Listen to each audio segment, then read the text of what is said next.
me apontar, que a gente retorna para poder explicar melhor.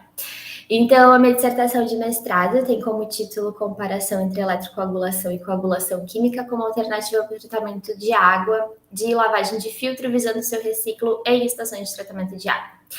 Esse trabalho, então, eu fiz durante o meu período de mestrado e eu tive orientação do professor Dr. Elvis Carissimi e meu co-orientador foi o Dr. Gustavo Braque. A apresentação, então, eu dividi ela em 5 tópicos, iniciando pela introdução e revisão bibliográfica.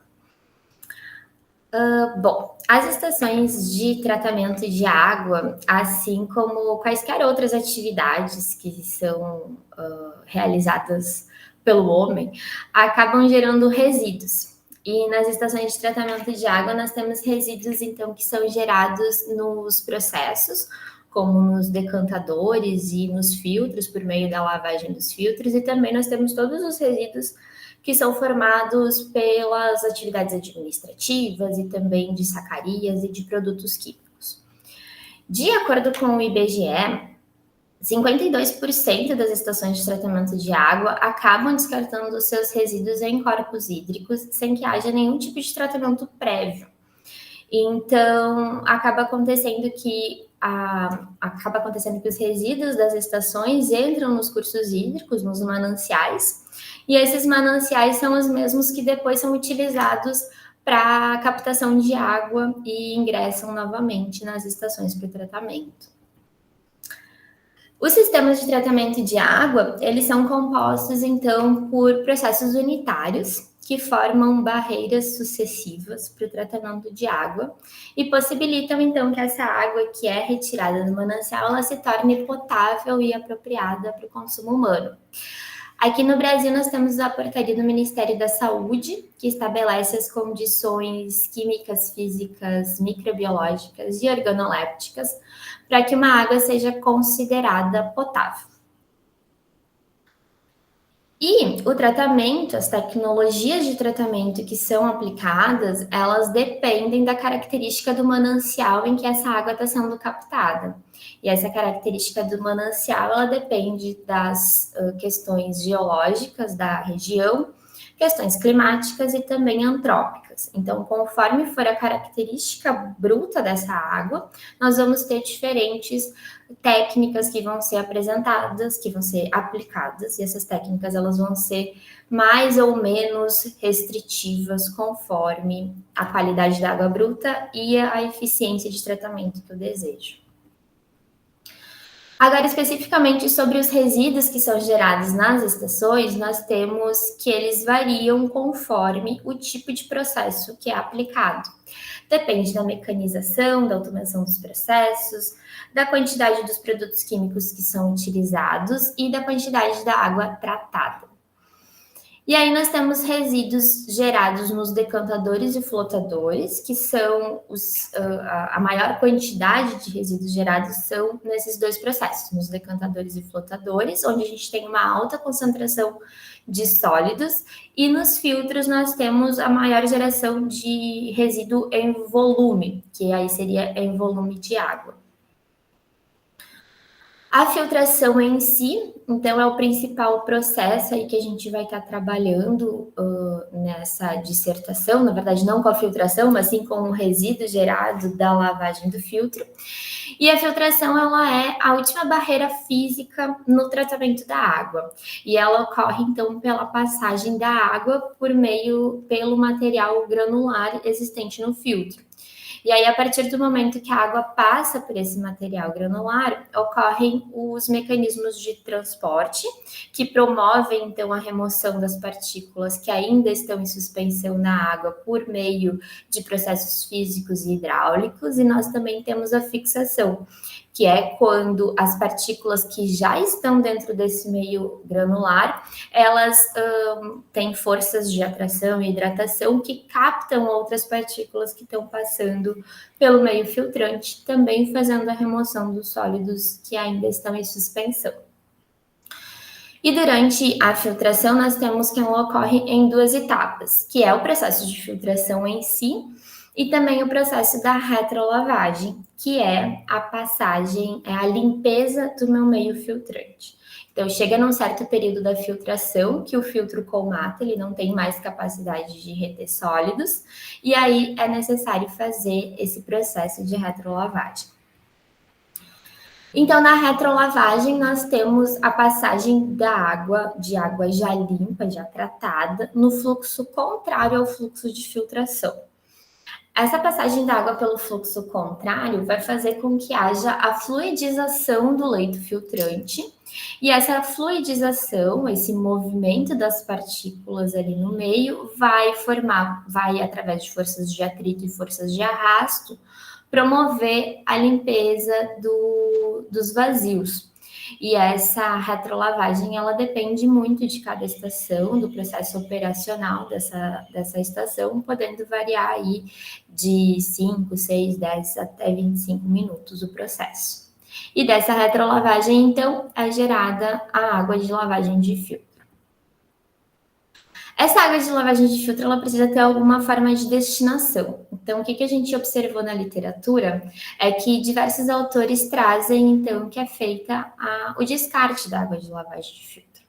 Mas quando acontece esse descarte, os autores consideram a ALF como um efluente, mas, mesmo sendo considerado um efluente, ela acaba não atendendo aos padrões de lançamento que são estabelecidos pela legislação brasileira. Outros autores, eles comentam sobre a recirculação da água de lavagem de filtro na própria estação. E muitas estações fazem a recirculação direta da ALF. Mas essa recirculação direta, ela traz alguns riscos que estão relacionados à reintrodução de micro-organismos e também pode afetar a química da água bruta que está ali ingressando na estação. E outros autores, então, citam a questão de realizar um tratamento prévio dessa água de lavagem de filtro, diminuindo, assim, riscos de contaminação ou de inserção de micro-organismos no sistema, mas não existem requisitos mínimos na legislação brasileira que doutrinem essa prática de recirculação da água de lavagem de filtro.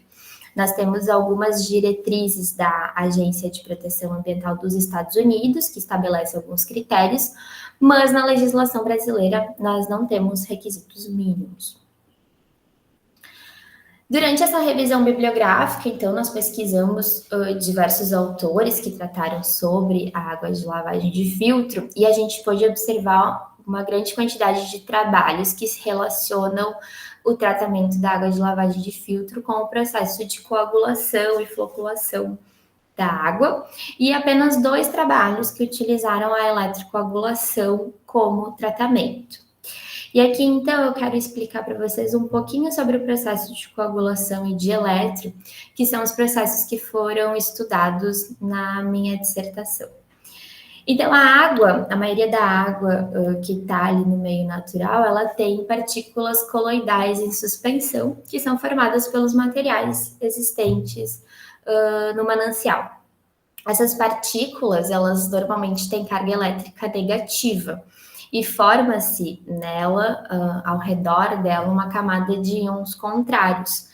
E essa camada, ela acaba gerando uma repulsão mútua entre as partículas, fazendo com que elas não consigam se unir e formar flocos maiores naturalmente, porque existe uma diferença de potencial elétrico que se forma, né, ao redor dessa partícula. Então, nós temos a técnica de coagulação química, que se baseia na adição de íons de carga contrária a essa partícula, normalmente feita pela adição de algum coagulante, que pode ser um sulfato, um cloreto de ferro, de alumínio. E essa adição do coagulante faz com que haja uma compressão dessa camada energética, diminuindo esse potencial energético entre as partículas e vai propiciar com que haja essa diminuição das forças de repulsão. Então, as partículas que estavam anteriormente em suspensão se repelindo mutuamente, elas acabam conseguindo se unir, formando flocos maiores, que vão facilitar os processos de separação de fases. Na coagulação química, normalmente, então, naturalmente, nós teremos uma aglutinação das partículas que faz com que elas aumentem de peso e decantem. Já na eletrocoagulação, nós temos a união de diversos processos, como coagulação, flotação, adsorção e eletroquímica. Então, na eletro, nós fazemos a adição de eletrodos no sistema, que normalmente são placas aí que podem ser de algum metal, ferro, alumínio, são os mais utilizados. E nessas placas, nesses eletrodos, nós aplicamos uma corrente elétrica. Essa corrente vai fazer com que haja uma diferença de potencial entre as placas. E no ânodo, nós vamos ter, então, a liberação dos íons metálicos, enquanto que no cátodo nós vamos poder promover a hidrólise da água, formando gás hidrogênio e radicais hidroxila, e todos esses íons e materiais formados vão reagir na solução, formando, desestabilizando as partículas. Essas partículas desestabilizadas, elas podem flotar por conta da inserção do gás hidrogênio, e então ali a gente tem, dentro do mesmo processo, várias atividades ocorrendo, propiciando o tratamento da água. Outro tópico que é muito importante a gente citar quando fala sobre o reuso, a reutilização da água de lavagem de filtro, são os planos de segurança da água. A legislação solicita, né, que sejam estabelecidos planos de segurança da água, e esses planos, eles visam minimizar riscos de contaminação para a distribuição da água para a população. Então, o plano de segurança da qualidade da água, ele não visa só a questão da distribuição da água, mas sim de todo o processo anterior, desde a captação da água no manancial, as etapas do tratamento, até sim a distribuição da água à população. E os planos de segurança da água, eles trazem essa questão do reuso da água de lavagem de filtro como um potencial risco à contaminação. Por isso que sempre que a gente fizer o reuso da água, precisamos fazê-lo com cautela e atenção para que sejam diminuídos esses riscos de contaminação e para garantir que a água seja distribuída para a população com qualidade. Nessa dissertação, então, nós trabalhamos especificamente com a água de lavagem de filtro da Estação de Tratamento de Água de Santa Maria. E aqui eu gostaria de trazer algumas características da estação. Nós temos, então, uma capacidade operacional máxima de 130 mil metros cúbicos por dia. E a limpeza dos filtros, ela acontece diariamente, com duração de 5 a 6 minutos, dependendo da característica final da água de lavagem de filtro depois do processo. E essa água de lavagem de filtro, ela é encaminhada para um tanque de acúmulo, que é esse tanque de acúmulo aqui na direita da imagem. E depois de acumulada essa água de lavagem de filtro, ou ela é descartada diretamente no corpo hídrico, ou ela ingressa novamente para a estação, para o início da estação de tratamento, e é misturada com a água que vem do manancial, respeitando sempre uma vazão máxima de recirculação de 10%. Como objetivos, então, dessa dissertação, nós temos avaliar os processos de coagulação química e eletrocoagulação no tratamento da água de lavagem de filtro, com o objetivo de reintroduzir ela no processo de tratamento convencional da água. Em objetivos específicos, nós temos determinar as melhores condições de operação da coagulação química e da eletrocoagulação, realizar uma análise detalhada dessas melhores condições de operação, verificar a efetividade dos tratamentos, comparando eles com os testes de controle, e fazer uma análise comparativa dos tratamentos em termos de qualidade da água tratada, geração de lodos, segurança da água e custos operacionais. A metodologia, então, que foi utilizada para a elaboração dessa dissertação foi uma metodologia semelhante para os dois processos. A gente sempre tentou respeitar essa semelhança máxima entre os processos para que fosse garantida a comparação entre eles. Então, todos os testes eles foram feitos em laboratório, foram testes de bancada, em batelada. Para a realização dos ensaios, nós utilizamos o equipamento teste de jarros, que era composto por jarros de base levemente retangular, que tinha um volume de até 2 litros. Na coagulação química, nós utilizamos como coagulante o sulfato de alumínio, com uma concentração de 50 gramas por litro.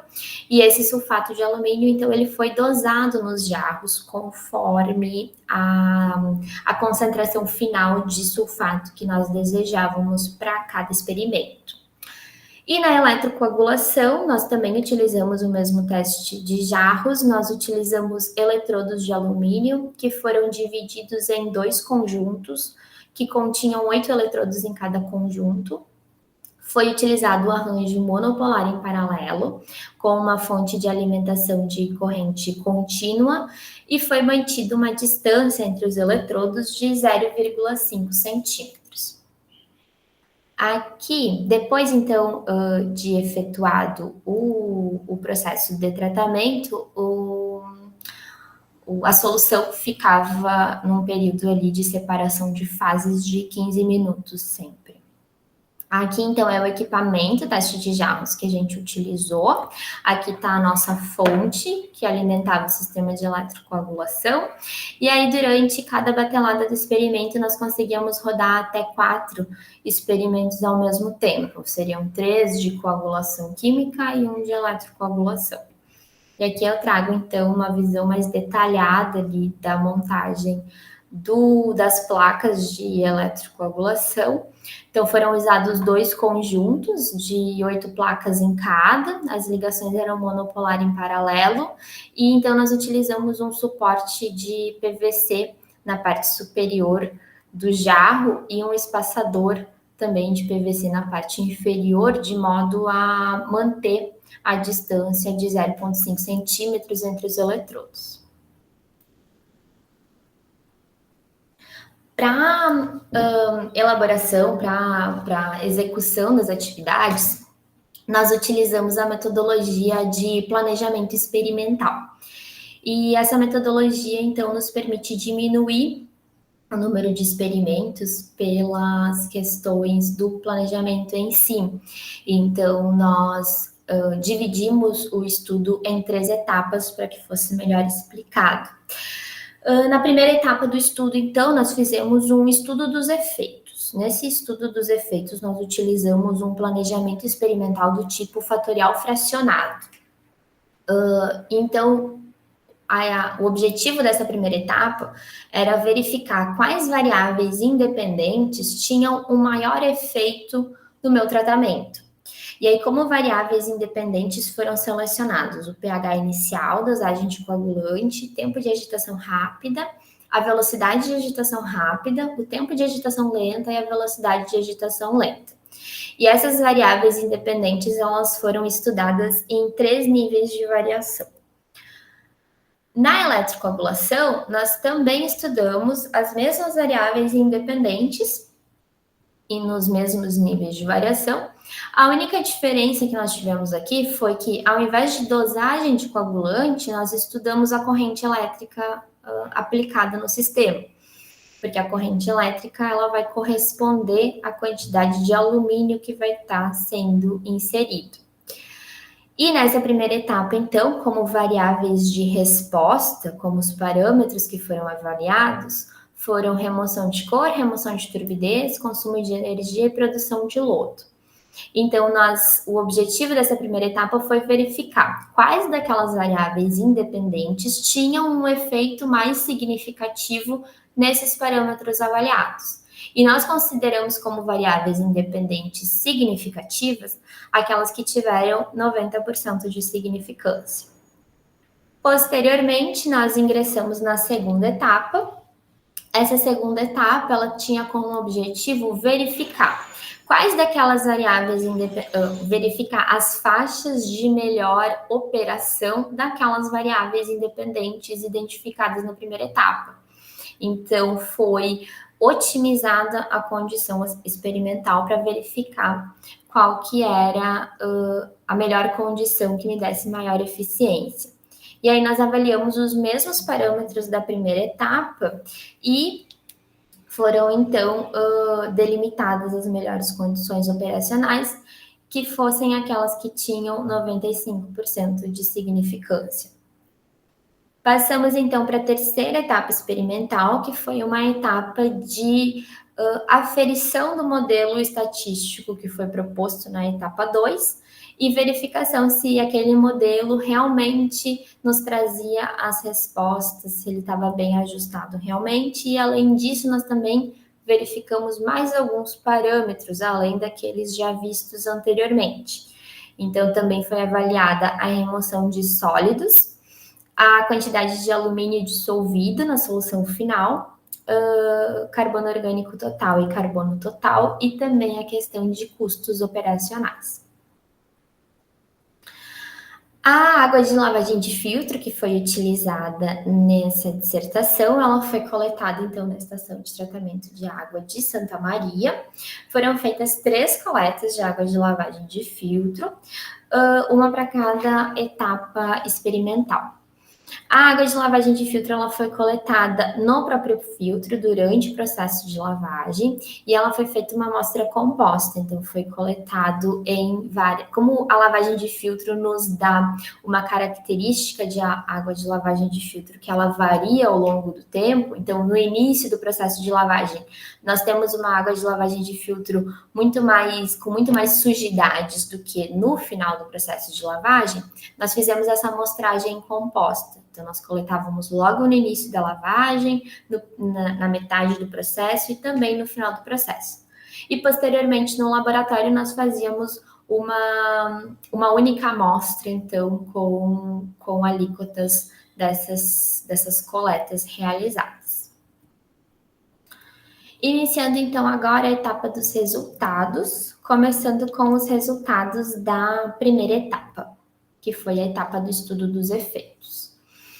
Então, a partir do planejamento fatorial do tipo fatorial fracionado, nós obtivemos essa matriz experimental que está apresentada aqui na tela. Essa matriz experimental nos dá 16 experimentos com variação aí dos níveis mais 1 e menos 1, que eram os níveis mínimo e máximo, que estavam sendo estudados para cada variável, e nós tivemos também 4 experimentos que eram repetições do ponto central. Essas repetições do ponto central, elas nos servem para verificar se o modelo está bem ajustado, elas nos servem como a reprodutibilidade desse modelo. Então, essa foi a matriz experimental para coagulação química. Então, a partir da execução destes ensaios, nós tivemos os resultados que estão apresentados aqui nessa segunda tabela, e nós podemos observar, então, que aqui o experimento 12 teve as maiores remoções de cor e turbidez. Esse experimento 12 é um experimento que nos combina a maior dosagem de coagulante e o maior pH inicial da amostra. A partir desses experimentos, nós geramos gráficos de resposta, nós fizemos uma análise de efeito e variância, considerando uma significância, então, de 90%, e nós obtivemos, então, esses gráficos, que são os gráficos de Pareto. Aqui o gráfico de Pareto, ele nos mostra quais variáveis independentes tiveram maior efeito nas minhas variáveis resposta. Então, a gente pode observar aqui que a dosagem de coagulante, ela teve um efeito positivo na remoção de cor e na remoção de lodo. A dosagem de coagulante, então, ela vai... Aqui nós temos, então, a dosagem de coagulante com um efeito positivo e significativo para a resposta à remoção de cor, e também significativo e positivo na quantidade de lodo gerado. Isso ocorre porque, à medida que eu tenho uma maior dosagem de coagulante, eu vou estar inserindo, vou estar propiciando, né, uma maior desestabilização das partículas no meio, promovendo, então, uma maior remoção de cor, e, consequentemente, com uma maior dosagem de coagulante, eu vou ter mais material precipitado, então, gerando uma maior quantidade de lodo também. E nós tivemos, então, um efeito negativo na variável pH final. Então, quanto maior a dosagem de coagulante que eu estava aplicando no sistema, menor era o meu resultado de pH final. Isso acontece porque, à medida que eu aumento a dosagem de coagulante, eu necessito de muito mais alcalinidade para poder gerar a formação dos hidróxidos de alumínio, por exemplo. Então, essa formação dos hidróxidos faz com que haja um consumo de alcalinidade no meio. Passando agora para o efeito do pH inicial, nós tivemos que o pH inicial teve um efeito positivo em todos os parâmetros analisados. Em função, então, dessa mesma questão do consumo de alcalinidade para a formação dos hidróxidos. Então, quanto maior o meu pH inicial, maior era a alcalinidade que estava disponível no meio, e isso melhorava, então, a formação dos hidróxidos ou de outros polímeros ali na solução, facilitando, então, as minhas remoções. E em relação à agitação lenta, nós tivemos aqui que para a remoção de cor, a agitação lenta mostrou ter um efeito negativo na resposta à remoção de cor. O que isso quer me dizer? Que quanto menor for a agitação, a velocidade de agitação lenta que eu aplicar no meu sistema, melhor vai ser o contato entre as partículas. Eu vou evitar que haja cisalhamento entre os flocos que já estão formados e vai me facilitar o processo de separação de fases, removendo mais cor, né? Tendo uma eficiência melhor na remoção de cor. Agora, essa tabela, então, apresenta a matriz de planejamento experimental que foi utilizada na eletrocoagulação. Foi realizada o mesmo estudo, a mesma análise aqui dos efeitos e de variância, e esses foram os resultados, então, obtidos pela execução dos ensaios. Aqui na eletro, a gente pode observar que o experimento 20 teve as maiores remoções de cor e turbidez. E esse experimento 20 é uma das repetições do ponto central, do nível central estabelecido para os ensaios. Aqui, então, fizemos a mesma análise de variância e de efeitos e nós obtivemos, então, os gráficos de Pareto e vamos fazer a mesma análise de efeitos para cada uma das variáveis significativas. Então, aqui a corrente elétrica e o tempo de agitação rápida, eles mostraram, então, um efeito positivo para a variável pH final e para a variável consumo de energia e geração de lodo. Aqui é importante frisar que o tempo de agitação rápida na eletrocoagulação, ele correspondeu ao tempo em que o meu sistema de eletrocoagulação estava acionado. O tempo de agitação rápida é o mesmo tempo de operação, de aplicação de corrente elétrica no meu sistema. Então, a corrente elétrica e o tempo de agitação rápida são variáveis que me dão a quantidade de agente coagulante, a quantidade de alumínio que está sendo inserida no meio. Então, quanto maior for a minha corrente elétrica e maior o meu tempo de agitação rápida, mais alumínio está sendo inserido no sistema. Isso me causa, então, um pH final maior na minha solução, um maior consumo de energia, porque o consumo de energia está ligado a quantidade de corrente ao tempo que meu sistema está acionado, e também a quantidade de lodo, porque eu vou ter uma maior geração de precipitados ali no meio. Em relação a essa questão do pH, acontece então um maior pH final aqui no meu estudo. E aqui em amarelo, então, está a questão do tempo de agitação rápida marcada no efeito.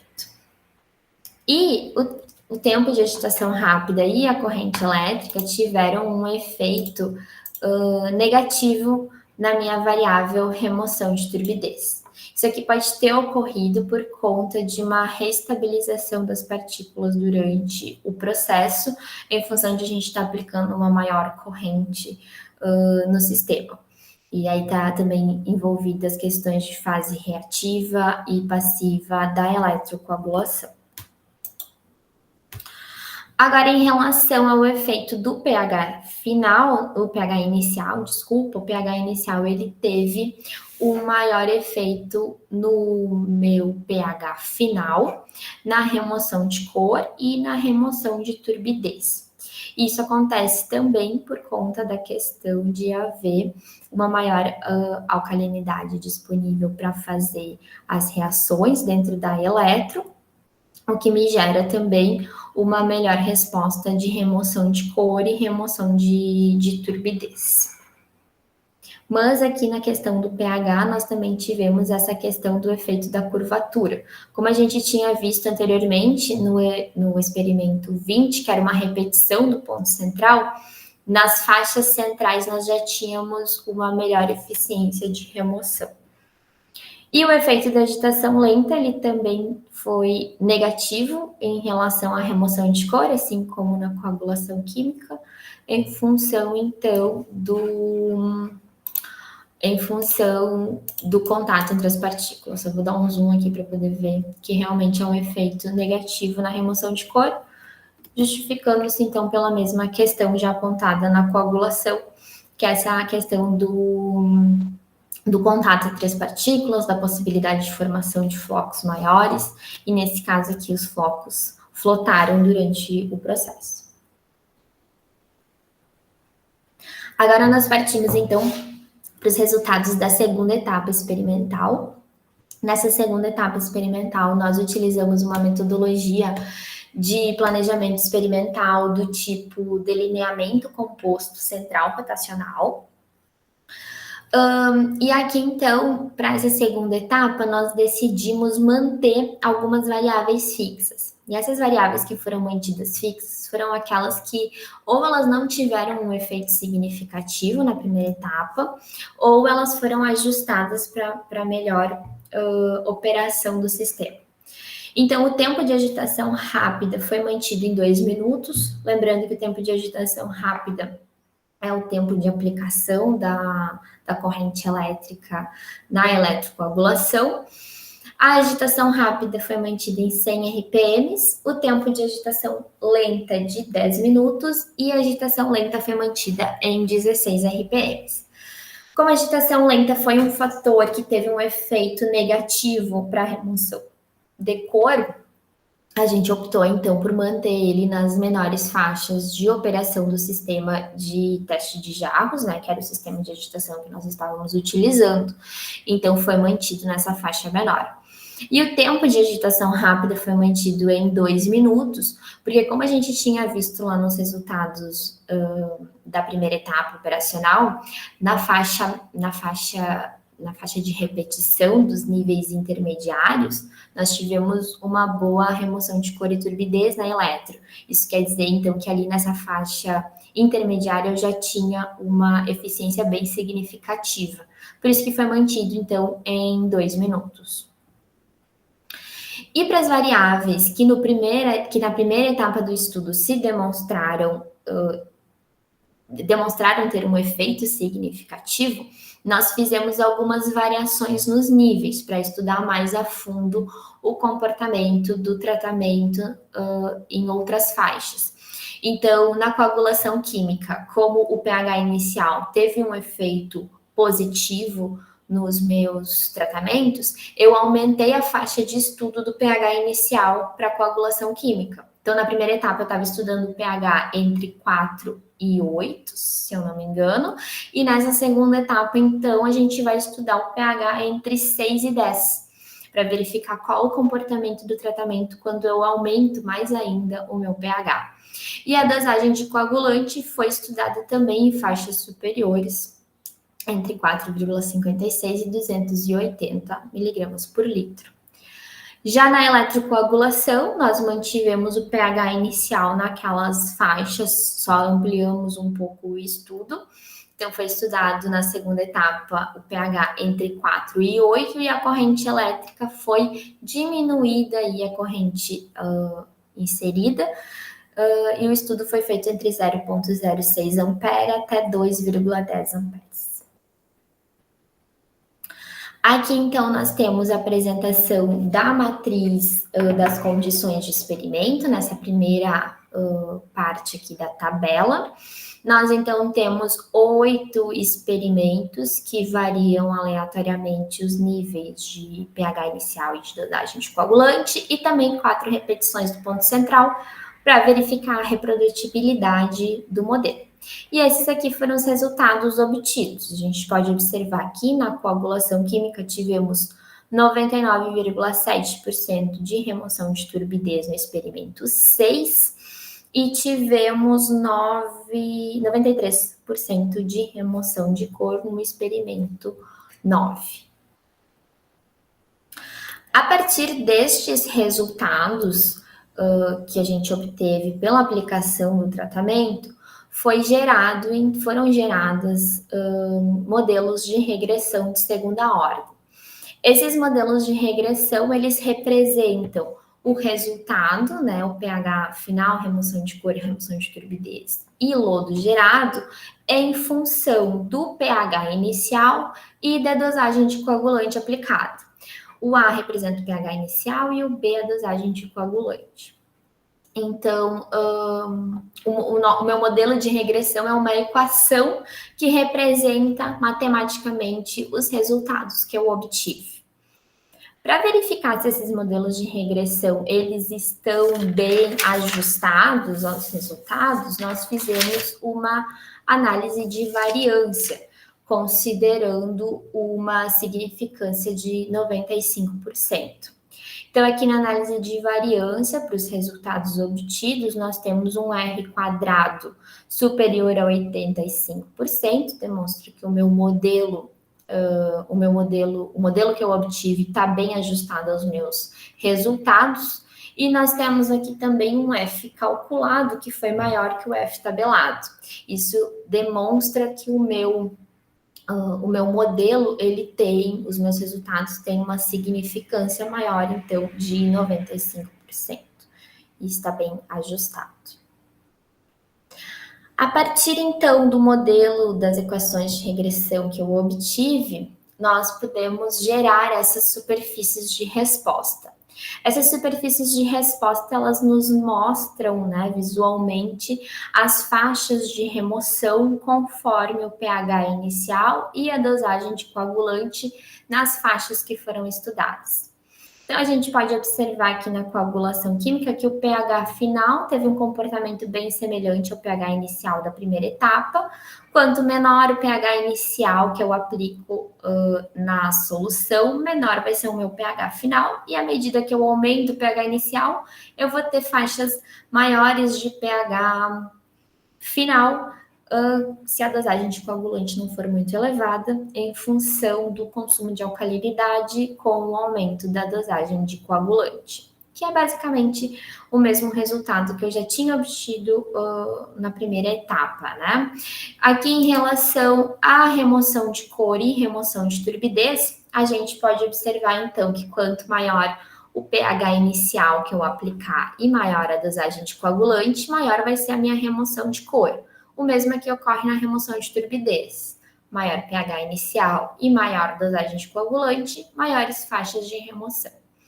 Isso me mostra também que provavelmente o mecanismo que está envolvido aqui na coagulação química seja um mecanismo de varredura, em que eu adiciono altas dosagens de coagulante e altos pHs, formo uma maior quantidade de precipitados que vão arrastando as substâncias no meio, promovendo uma maior remoção tanto de cor quanto de turbidez. E aqui, em relação à questão da produção de lodo, nós também temos uma maior produção a partir do momento que eu tenho maior dosagem de coagulante e maior pH final, em função da produção de maior quantidade de hidróxidos e, consequentemente, maior quantidade de lodo por metro cúbico. Agora, essa tabela é a etapa do DCCR da eletrocoagulação. Então, aqui são a matriz experimental que nós obtivemos. Mesma questão, 8 experimentos variando aleatoriamente os níveis e 4 repetições do ponto central. Aqui a gente pode observar, então, que teve maior remoção de cor no experimento 8 e maior remoção de turbidez no experimento 9. Também geramos modelos de regressão a partir dos resultados que foram obtidos. Os modelos de regressão aqui também relacionam, aqui no caso é a variável pH inicial e corrente aplicada. E para verificar a efetividade do modelo, foi feita análise de variância. Aqui nós tivemos um modelo bem ajustado conforme R ao quadrado e também a questão da significância, o modelo é significativo. O único ajuste que nós precisamos, a gente teve que realizar, foi aqui em relação à geração de lodo. Aqui no caso da geração de lodo foi excluído foi excluída a variável interação entre pH inicial e corrente, que era uma variável que ela não era significativa, então ela foi excluída daqui do modelo de regressão. Ela foi excluída do modelo de regressão para ter um melhor ajuste do meu modelo na análise de variância. E a partir, então, da validação do meu modelo, nós criamos as superfícies de resposta. Aqui nós temos, então, que na eletrocoagulação, o pH inicial, ele não tem um efeito muito significativo no meu pH final, porque se eu aplico um pH final pequeno, se eu aplico um pH inicial pequeno, independente da corrente aplicada, o meu pH final vai ser baixo também, enquanto que se eu aplicar um maior pH inicial, independente da corrente, eu também vou ter aqui um maior pH final. Isso ocorre porque existe um equilíbrio entre a formação de íons hidroxila e a formação de H+, durante a eletrocoagulação, e isso cria um efeito tampão que faz com que o pH fique estável durante todo o processo de tratamento. Aqui, em relação à remoção de cor e remoção de turbidez, a gente pode observar que nas faixas aqui de pH neutro, nós temos uma maior remoção de cor e uma maior remoção de turbidez, quando aplicado aqui faixas também intermediárias da corrente, da faixa aqui de corrente aplicada. Isso acontece porque quando eu tenho um pH neutro na eletrocoagulação, eu vou ter a solubilidade mínima do alumínio em solução. Isso faz com que haja mais alumínio ali participando das reações e formando hidróxidos e outras espécies que vão participar, então, da remoção de cor e remoção de turbidez. E aqui, em relação à corrente aplicada, a gente pode observar na eletro uma questão do efeito, então, da corrente, que até determinado ponto, que é uma fase ativa da eletrocoagulação, né? À medida que eu aumento a corrente que eu estou aplicando, eu vou ter um aumento de remoção de cor ou um aumento de remoção de turbidez. Mas a partir de certo ponto, eu já não tenho mais essa relação de proporcionalidade. Isso, então, está relacionado a essas fases ativa e passiva da eletrocoagulação. E aqui, por fim, eu mostro, então, os gráficos que representam a questão da produção de lodo e consumo de energia. A gente pode observar que aqui na produção de lodo, assim como na eficiência de remoção de cor e turbidez, no pH neutro nós temos a maior produção de lodo, e à medida que eu aumento a corrente aplicada, eu também vou ter maior produção de lodo em função da maior quantidade de alumínio no sistema. E aqui, em relação ao consumo de energia, a gente pode observar que, independentemente do pH inicial que eu utilizo, o consumo de energia está ligado apenas à corrente elétrica que está sendo aplicada no meio. Aqui eu trago essa imagem, que ela é de um dos experimentos de eletrocoagulação, para a gente poder observar a característica do lodo que foi gerado. Então, a gente observa aqui que formou uma camada bem fina e compacta de lodo na superfície do líquido. A gente também pode observar que esses pontinhos clarinhos são as bolhas, né, do hidrogênio que foi formado. Então, à medida que eu tenho aí a desestabilização das partículas, esse gás hidrogênio que está sendo formado faz com que as partículas flotem e formem essa camada bem compacta de lodo na superfície. Enquanto que na coagulação nós tivemos uma decantação do lodo que foi formado, e esse lodo ele é muito mais líquido, né? Menos desaguado, menos desidratado do que esse da eletrocoagulação. Então, a partir desse estudo da segunda etapa, nós obtivemos as melhores condições de operação dos dois sistemas. Na coagulação química, então, foi estabelecida a melhor condição em pH inicial de 9,5 e dosagem de coagulante de 230 miligramas por litro. E na eletro, um pH inicial de 6,13 e uma corrente elétrica de 1,25 foram as melhores condições de operação. Com essas condições, nós temos uma dosagem de 19,7 miligramas por litro de alumínio na coagulação química e de 8,18 na eletro, ou seja, na coagulação química eu tenho quase 2,5 vezes mais alumínio sendo inserido no sistema do que na eletrocoagulação. A partir do modelo de regressão, a gente tem, então, que a coagulação química vai me proporcionar uma remoção de 95% de cor e 98% de turbidez, enquanto que o modelo da eletro nos dá que haverá uma remoção de cor de quase 97% e uma remoção de turbidez de quase 99%. Além dos testes do DCCR, nessa segunda etapa experimental, nós também fizemos alguns testes de controle para verificar o comportamento da água de lavagem de filtro sem que fosse adicionado nenhum agente coagulante no sistema.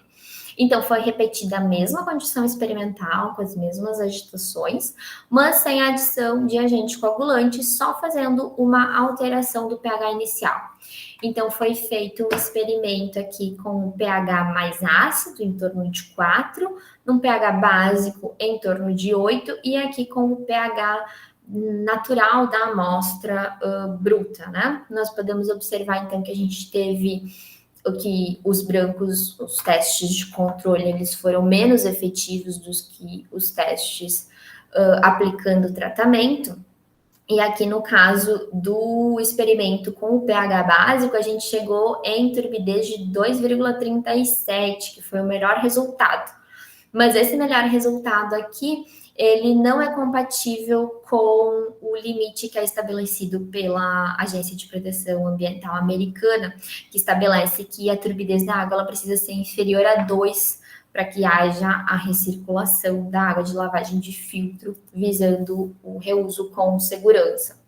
Então, o controle foi menos efetivo que os tratamentos e a gente não conseguiu chegar numa qualidade suficiente para a recirculação. Partindo, então, para a terceira etapa experimental, que foi uma etapa de aferição das melhores condições de operação. Então, nessa terceira etapa, nós fizemos duplicata das melhores condições de operação que foram estabelecidas na segunda etapa experimental. Então, aqui a gente pôde observar que o meu modelo ele está bem ajustado, a gente conseguiu uma reprodutibilidade desses dados, ficando aí dentro de uma margem de erro que era estabelecida pela segunda etapa. A única questão aqui foi que na eletrocoagulação a gente teve nessa segunda etapa um consumo de energia que foi inferior ao consumo de energia que era estabelecido no DCCR. A gente teve um consumo inferior, provavelmente esse menor consumo está atrelado a uma maior condutividade da ALF bruta. Em função da maior condutividade, a gente tem um menor consumo de energia. E aqui nós tivemos uma questão relacionada ao lodo da coagulação química, que o modelo estatístico previa que na eletro e na coagulação nós teríamos quantidades de lodo, desculpa, na coagulação química o modelo previa que haveria mais lodo do que na eletro, e aqui a gente teve resultados semelhantes. Mas esse meu segundo experimento aqui da coagulação química, provavelmente aconteceu algum erro de amostragem do lodo, então isso trouxe, né, o resultado médio inferior ao que estava previsto no modelo, mas pode ter havido algum erro aí de análise. A gente pode observar aqui também que a eletro e a coagulação química chegam em turbidez de inferior a 1,5. A turbidez de 1,5 é critério de alguns planos de segurança da água aqui do Brasil para reintrodução da água de lavagem de filtro no sistema. E aqui no teste de controle a gente chegou com turbidez de 1,65, que é maior, então, do que estabelece a condição de turbidez em planos de segurança da água aqui do Brasil. Além, então, dos resultados de cor, turbidez, quantidade de lodo e consumo de energia, nós também fizemos alguns outros testes nessas condições, melhores condições de operação. Em relação à questão dos sólidos, a gente pode observar que em todos os experimentos houve um acréscimo aí de sólidos dissolvidos. Aqui na coagulação química a gente teve 1,5 mais sólidos dissolvidos no sistema do que na água bruta. E aqui em todos eles a quantidade de sólidos totais, ela está uma grande parcela dos sólidos totais na água de lavagem tratada corresponde aos sólidos dissolvidos totais. E aqui teve um acréscimo bem grande na coagulação química da quantidade de sólidos dissolvidos totais, provavelmente pelo maior ingresso de alumínio dissolvido no sistema em função da maior dosagem de coagulante.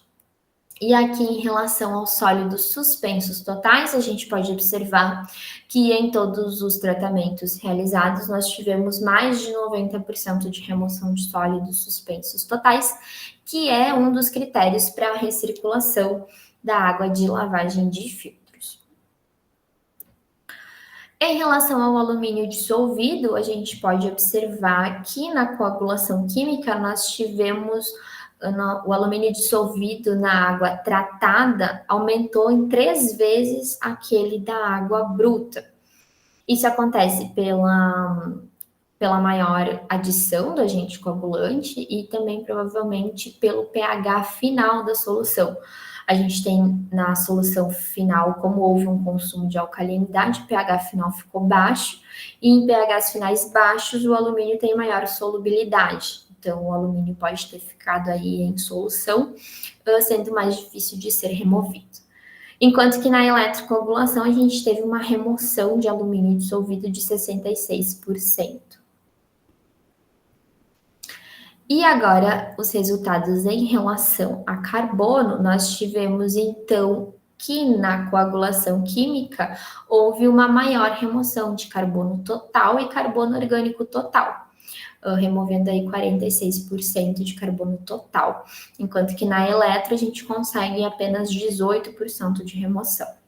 A maior eficiência da coagulação química nesse critério pode estar envolvido com o mecanismo, né, de reação na coagulação, que foi o mecanismo de varredura.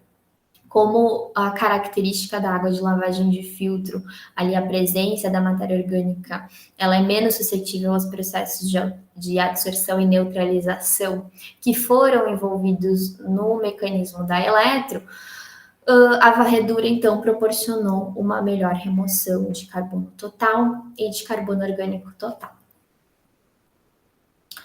Por fim, nós fizemos uma breve análise de custos de operação dos dois sistemas e a gente pôde observar, então, que a coagulação química, ela é leve, o custo da coagulação química é levemente inferior ao da eletro, Aí a gente teve uma diferença de aproximadamente 0,04 centavos. Na coagulação química, a maior quantidade de custos está relacionada à adição do sulfato de alumínio e à base para regular o pH, nessas condições que nós estudamos aqui nessa dissertação. E na eletrocoagulação, os maiores custos estão envolvidos no consumo de alumínio, das placas de alumínio, e também na questão do consumo de energia. Partimos então agora para as considerações finais. Então, a partir do estudo, a gente pode observar que o agente coagulante e o pH inicial da amostra são parâmetros significativos para a eficiência dos processos. Na coagulação química são necessárias altas doses de coagulante e pH elevado, e o mecanismo que está envolvido na coagulação é a varredura.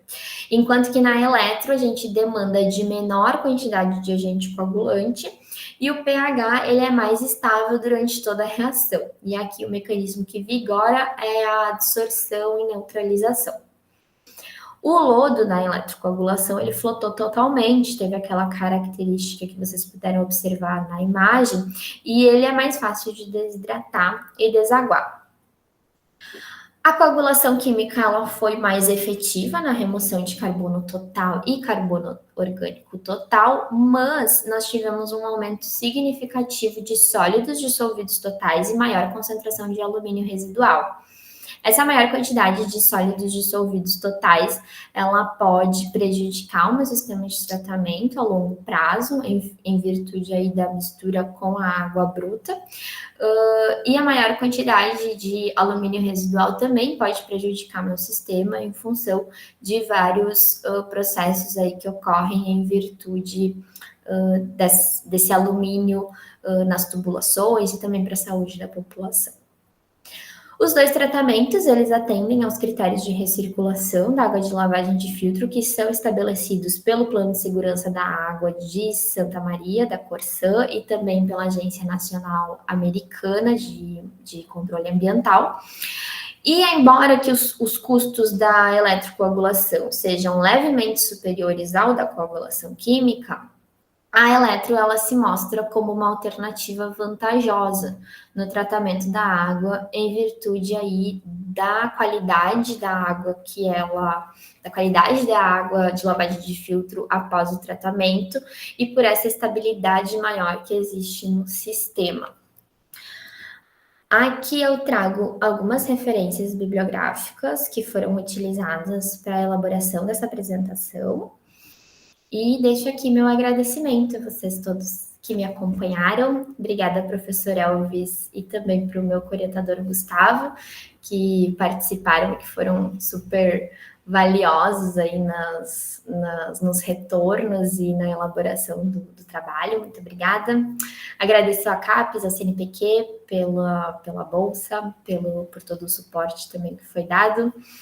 Aos meus bolsistas de iniciação científica, que foram sempre muito empenhados e trabalharam para essa elaboração da dissertação, foram muito importantes durante todo o processo. E agradeço aos meus colegas de pós-graduação também por estarem durante todo esse longo trajeto aí comigo, e o professor Salatiel e também ao Dr. Matheus, muito obrigada pela participação, pelo cuidado, desculpa ter enviado a dissertação nesse período de férias, final de ano, mas a contribuição de vocês é muito importante para nós. E é isso, muito obrigada.